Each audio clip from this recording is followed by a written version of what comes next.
drag a curved blade of bronze down your oiled forearm, and a long gray ribbon of grime peels away with it. No soap, no running water, no shower.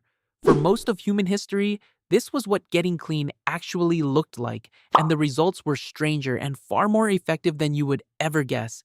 You assume your ancestors were filthy, caked in dirt, swarming with disease, reeking from a body that never met a bar of soap. That image feels obvious. It also happens to be mostly wrong. The truth is that staying clean was one of the oldest obsessions of the human species, and the methods people invented were so creative, so bizarre, and sometimes so disgusting that they make your morning routine look unimaginative by comparison. So, let's start with that bronze blade. It is called a strigil, and if you lived in ancient Greece or Rome, it was the single most important object you owned for cleaning your body. You did not lather up with soap. Instead, you coated your entire skin in olive oil. Then, you took the strigil, a hooked metal scraper that fit in your palm, and you dragged it across your skin in long strokes. The oil bonded with the sweat, dust, and dead skin, and the blade lifted all of it off in a paste. Athletes did it after wrestling. Soldiers did it after marching. Wealthy Romans had enslaved attendants do it for them. And here is the part that sounds invented but is real. That scraped off mixture of oil, sweat, and skin from famous athletes was collected, bottled, and sold. People bought it. They believed the sweat of a champion gladiator carried his strength, and they rubbed it on themselves as medicine and even as a beauty treatment. You read that correctly. Ancient luxury skincare was, in part, recycled human grime. Now ask yourself a simple question. If they had no soap, how did anything actually get clean? The answer is chemistry, and your ancestors stumbled onto it thousands of years before anyone could explain why it worked. The Romans had a substance they called sapo, which is where the word soap comes from. The naturalist Pliny the Elder, writing in the 1st century, described it as a Gaulish invention made by boiling animal fat with ash from a fire. Wood ash contains an alkaline compound, and when it meets fat, a reaction occurs that produces exactly the molecule we now call soap. The Gauls and Germanic peoples used it, oddly, mostly as a styling product to redden and stiffen their hair, not to wash their bodies. But the simplest cleaner of all was waiting in everyone's chamber pot. Urine. Stale human urine breaks down into ammonia, and ammonia is a powerful cleaning agent that cuts through grease and lifts out stains. The Romans built an entire industry on this. Specialized workers called fullers collected urine from public pots placed on street corners, then soaked dirty clothing in it and stomped the fabric with their bare feet to clean and whiten it. The Emperor Vespasian even placed a tax on the urine trade. When his son objected to profiting from something so filthy, Vespasian reportedly held up a coin and asked whether it smelled. It did not. That exchange is the origin of the phrase that money does not stink, and urine did not stop at laundry. In several ancient cultures, including parts of Rome, people used it to rinse their mouths and whiten their teeth because the ammonia genuinely worked as a bleaching agent. Your modern whitening toothpaste is chasing the same effect with gentler ingredients. Which brings us to the mouth and to a discovery that has quietly rewritten what we know about ancient hygiene. For a long time, scientists assumed prehistoric people had rotten, neglected teeth. Then, researchers began studying dental calculus, the hardened plaque that fossilizes onto teeth and survives for tens of thousands of years. The molecular archaeologist Christina Warrener has spent her career reading this calcified gunk like a black box recorder. Trapped inside it are bits of food, bacteria, and even fragments of an ancient person's entire oral world. What she and others have found is striking. The mouths of early hunter-gatherers were, in many cases, remarkably healthy. Cavities were rare. The destructive bacteria that rot modern teeth only exploded in number when humans started farming grains and, much later, eating refined sugar. In other words, your ancestors often had better teeth than you, and they achieved it without a single tube of toothpaste. How? Largely with a tool you have probably never heard of, the chew stick.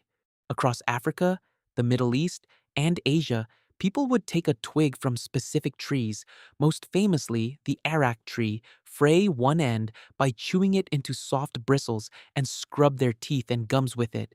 We now know These particular plants contain natural antibacterial compounds and mild abrasives.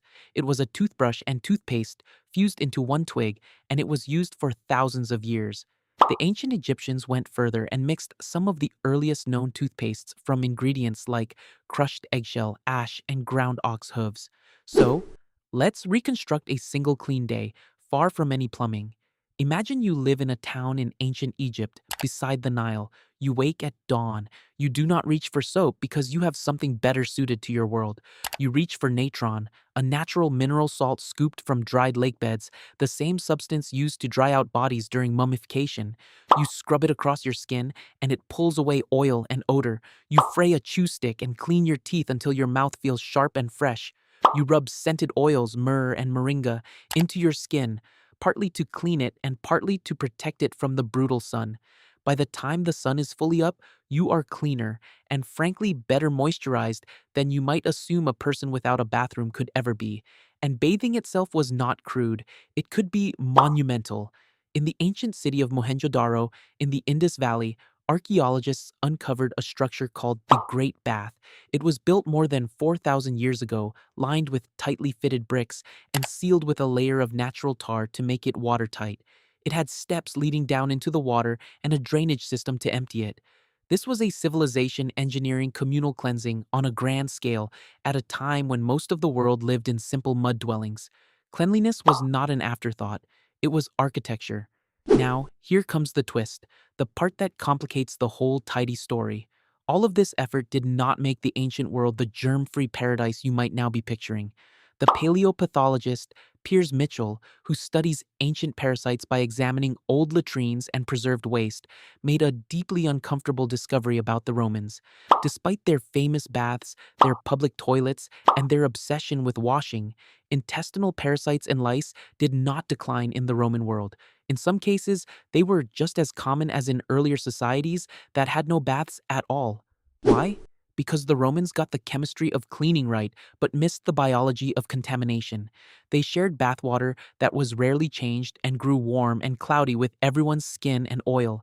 They wiped themselves with a communal sponge on a stick, soaked in a bucket of vinegar or salt water, and passed from person to person in the public toilets. They fertilized their crops with untreated human waste. Their cities looked clean and smelled of perfume, while the invisible world of germs moved freely between them. They had created the appearance of hygiene without understanding the cause of disease, and that gap kept them sick. That is the strange paradox sitting at the center of this entire story. Being clean and being free of disease are not the same thing, and for thousands of years, humans mastered one without grasping the other. So now, turn the blade around and look at yourself. You step into a hot shower without a second thought. You squeeze soap from a bottle whose chemistry you have never questioned. You brush with a paste containing fluoride, an ingredient whose protective power was only understood in the last century. Every part of your routine is the inherited result of thousands of years of trial, error, disgust, and discovery. Someone had to scrape themselves with a bronze hook. Someone had to notice that ash and fat made grease vanish. Someone had to chew a particular twig and find their gums grew healthier. And someone, far more recently, had to connect the unseen world of germs to the sicknesses no amount of perfume could wash away. Your bathroom is not the opposite of the ancient world. It is its final chapter, the accumulated knowledge of every ancestor who refused to simply stay dirty. So the next time hot water pours over your skin and the dirt of the day rinses cleanly down the drain, remember the long gray ribbon peeling off a bronze blade and how far your species traveled to arrive at something as ordinary and as extraordinary as feeling clean.